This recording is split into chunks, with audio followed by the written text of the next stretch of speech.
মনেশ্বৰ ব্ৰহ্মদেৱৰ আদ্য শ্ৰাদ্ধৰ লগত সংগতি ৰাখি যি সভা অনুষ্ঠিত কৰিছে তেখেতৰ পুৰণি সভা, এই সভাৰ সভাপতিৰ আসন অলংকৃত কৰা সন্মানীয় আমাৰ শ্ৰদ্ধেয় ব্যক্তিগৰাকী আৰু উপস্থিত মাননীয় সাংসদ প্ৰমুখ্যে বিশিষ্ট ব্যক্তিগণ আৰু সমবেত ৰাইজ, আজি আমাৰ বাবে এটা অতি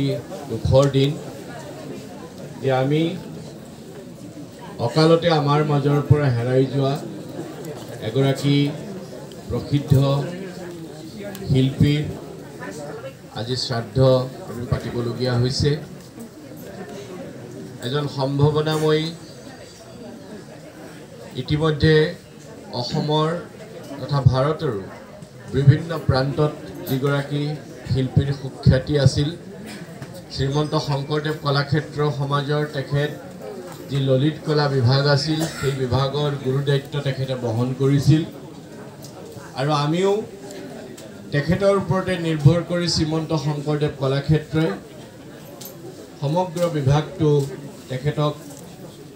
তেখেতৰ মতেই আগবঢ়াই নিয়াৰ বাবে আমি সুবিধা কৰি দিছিলোঁ আৰু আমি দেখিবলৈ পাইছিলোঁ যে তেখেতৰ যি এক ব্যক্তিত্ব আৰু তেখেতৰ যি পাৰদৰ্শিতা, তাৰ দ্বাৰা তেখেতে অসমৰ সকলোবিলাক শিল্পকলাৰ লগত জড়িত অনুষ্ঠান প্ৰতিষ্ঠান, তাৰোপৰি ভাৰতৰ যেনেকৈ শান্তি নিকেতন হওক, ললিত কলা একাডেমি হওক, সকলোৰে লগত সুন্দৰভাৱে সংযোগ স্থাপন কৰি অসমৰ শিল্পী প্ৰতিভাসকলক বিভিন্ন সুযোগ প্ৰদান কৰিবলৈ সক্ষম হৈছিল। আৰু সেইবাবে তেখেতৰ যি আমাৰ মাজত তেখেতৰ অনুপস্থিতিয়ে আমাক যি অভাৱ অনুভৱ কৰিছে, সেয়া কেৱল বড়ো সমাজৰ বাবে নহয়, সমগ্ৰ অসমৰ বাবে এটা বিৰাট অভাৱ, এক শূন্যতা। আৰু এয়া কোনো কৃত্ৰিমভাৱে কোৱা কথা নহয়, ই সত্য কথা। কাৰণ তেখেতৰ যেতিয়া গুৱাহাটীত তেখেতে মৃত্যুবৰণ কৰিছিল, সেইদিনা যেতিয়া তেখেতৰ নশ্বৰ দেহ শ্ৰীমন্ত শংকৰদেৱ কলাক্ষেত্ৰ সমাজলৈ চিকিৎসালয়ৰ পৰা অনা হৈছিল, আপোনালোকে অভিভূত হ'ব কিমান সংখ্যক মানুহ তাত গোট খাইছিল। হয়তো অসমৰ এজন বিশিষ্ট অন্য ব্যক্তি যিসকলৰ আমাৰ মাজৰ পৰা হেৰাই যায়, তেখেতসকলক আনিলেও সিমান মানুহ তাত একত্ৰিত নহয়। আৰু সেয়া একমাত্ৰ সম্ভৱ হৈছিল যে তেখেতে অতি নিস্বাৰ্থভাৱে আৰু অতি দায়বদ্ধতাৰে, দায়িত্বশীলভাৱে এই শিল্পী সমাজৰ সৰ্বতো প্ৰকাৰৰ উন্নতিৰ কাৰণে অহোপুৰুষাৰ্থ কৰিছিল, বড়ো সমাজক গৌৰৱান্বিত কৰিছিল। জনক জংকাৰ নাৰ্জাৰীৰ পিছত মনেশ্বৰ ব্ৰহ্মদেৱ এগৰাকী শিল্পী আছিল, যি ৰাষ্ট্ৰীয় ললিত কলা একাডেমি বঁটা অসমলৈ আজুৰি আনিবলৈ সক্ষম হৈছিল। বন্দুকৰ গুলীও তেখেতৰ দেহক ছিন্ন বিচ্ছিন্ন কৰিলেও আমাৰ মাজৰ পৰা আঁতৰাই নিব পৰা নাছিল। কিন্তু দুৰ্ভাগ্যজনকভাৱে তেখেতে অকস্মাতে হৃদৰোগজনিত এক কাৰণত আমাৰ মাজৰ পৰা হেৰাই গ'ল। শ্বাস প্ৰশ্বাস লোৱাত তেখেতে অসুবিধা অনুভৱ কৰিলে আৰু যেতিয়া চিকিৎসালয়লৈ নিয়া হ'ল, আমি কেতিয়াও মনলৈ সপোনতো ভবা নাছিলোঁ যে মনেশ্বৰ ব্ৰহ্ম আমাৰ মাজৰ পৰা নাইকিয়া হ'ব, কিন্তু সেয়াই যেন সত্য হৈ গ'ল। তথাপি তেখেতৰ স্মৃতিত যাতে আমি বিভিন্ন অনুষ্ঠান আয়োজন কৰিব পাৰোঁ, সেইবাবে শ্ৰীমন্ত শংকৰদেৱ কলাক্ষেত্ৰ সমাজে অহা জানুৱাৰী মাহৰ প্ৰথম সপ্তাহত অসম তথা ভাৰতৰ কমেও 50 গৰাকী শিল্পীক আমন্ত্ৰণ জনাব। তেখেতৰ সোঁৱৰণত বিভিন্ন চিত্ৰ হওক, তেওঁলোকৰ মাধ্যমত ভাস্কৰ্য হওক, তেখেত যেহেতু গ্ৰাফিক্স প্ৰিণ্ট মিডিয়াৰ মানুহ আছিল সেই মাধ্যম হওক বা অন্যান্য আমাৰ চিত্ৰকলাৰ যিবোৰ মাধ্যম আছে ইয়াৰ জৰিয়তে তেখেতৰ প্ৰতি এটা শ্ৰদ্ধাৰ্ঘ্য তেখেতৰ পুণ্য স্মৃতিত এক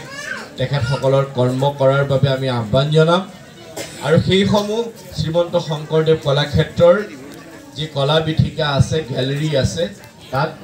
আমি প্ৰদৰ্শিত কৰিম আৰু লগতে সেই প্ৰথম সপ্তাহতে তেখেতৰ স্মৃতিত এখন ৰাজ্যিক ভিত্তিত আমি স্মৃতিচাৰণ সভা আমি অনুষ্ঠিত কৰাৰ বাবে চিন্তা কৰিছোঁ আৰু তালৈও আপোনালোকক আমি আমন্ত্ৰণ জনাম আৰু যিদিনা তেখেত ঢুকাইছিল আমাৰ মাজৰ পৰা নাইকিয়া হৈছিল সেইদিনাই মই প্ৰমোদ বড়োক ফোন কৰি কৈছিলোঁ যে শ্ৰীমন্ত শংকৰদেৱ কলাক্ষেত্ৰ এটা অৰ্ধ চৰকাৰী অনুষ্ঠান গতিকে ইয়াত তেওঁ যি কম্পেনচেশ্যন ধৰক ঘৰৰ পৰিয়ালৰ বা পৰিবাৰে যি ধৰণৰ চৰকাৰী চাকৰিত পায় সেই ধৰণৰ নাপাব কোনো পেঞ্চনৰ ব্যৱস্থা নাই গতিকে আপুনি ইতিমধ্যে শিক্ষাৰ্থীয়ে পোষ্ট গ্ৰেজুৱেশ্যন কমপ্লিট কৰা তেওঁৰ পুত্ৰ শিক্ষাগত অৰ্হতা আছে তেওঁক এটা চাকৰি দিব লাগে আৰু তেখেতে মোক ফোনতে কৈছিল মই কথা দিলোঁ যেনেকৈ নহওক তেখেতক আমি এটা সংস্থাপন প্ৰদান কৰিম আৰু বোধ কৰোঁ আজি তেখেতে সেই কথাটো ইয়াত ব্যক্ত কৰিছে গতিকে আমি ভাবোঁ যে মনেশ্বৰ ব্ৰহ্মক আমাৰ মাজত তেখেতৰ শিল্পকৰ্মৰ দ্বাৰা তেখেতৰ যি খ্যাতি তেখেতৰ যি ত্যাগ আমাৰ প্ৰতি তেখেতৰ যি অতুলনীয় অৱদান সেইসমূহৰ জৰিয়তে জীয়াই ৰাখিব লাগিব আৰু শ্ৰীমন্ত শংকৰদেৱ কলাক্ষেত্ৰই সেই ক্ষেত্ৰত কেতিয়াও কৃপণালী নকৰে আৰু আমি মনেশ্বৰ বৰ্মৰ প্ৰতি আমাৰ সম্পূৰ্ণ দায়বদ্ধতা আছে মই ব্যক্তিগতভাৱেও মনেশ্বৰ বৰ্মক বহুত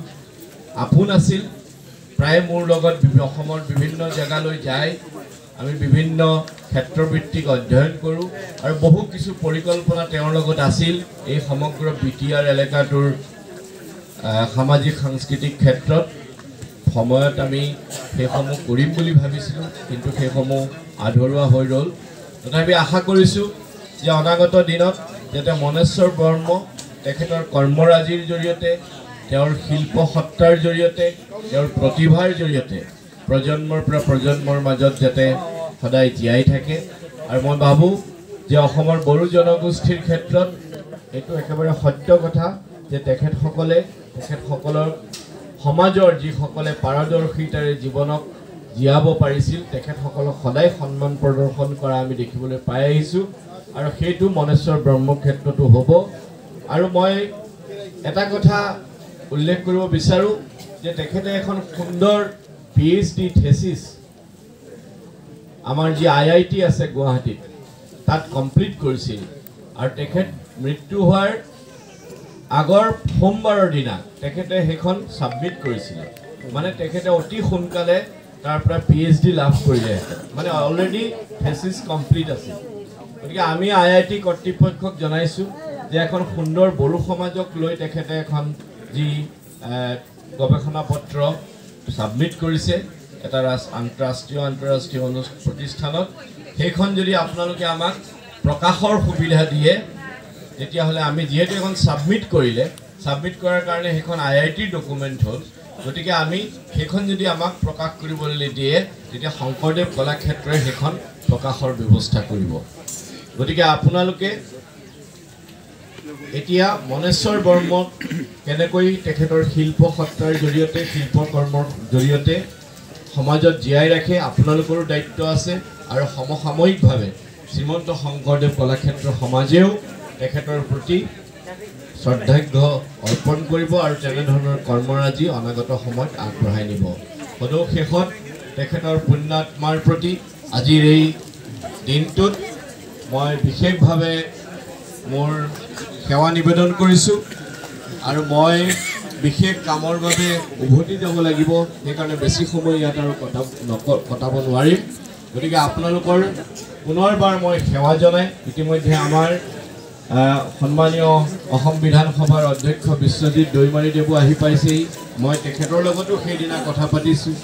আমাৰ শ্ৰীমন্ত শংকৰদেৱ কলাক্ষেত্ৰ সমাজৰ আমাৰ পৰিষদীয় সদস্য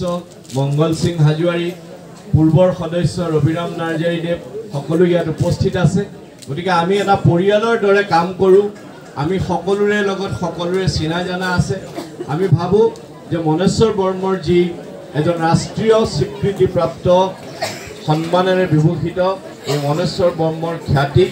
আমি আমাৰ মাজত জীয়াই ৰাখিব লাগিব। সেই আহ্বান আপোনালোকৰ প্ৰতি পুনৰ জনাই সকলোকে সেৱা জনাই মোৰ বক্তব্য সামৰণি মাৰিছোঁ আৰু তেখেতৰ বিদেহ আত্মাৰ চিৰশান্তি একান্তভাৱে কামনা কৰিছোঁ। ধন্যবাদ।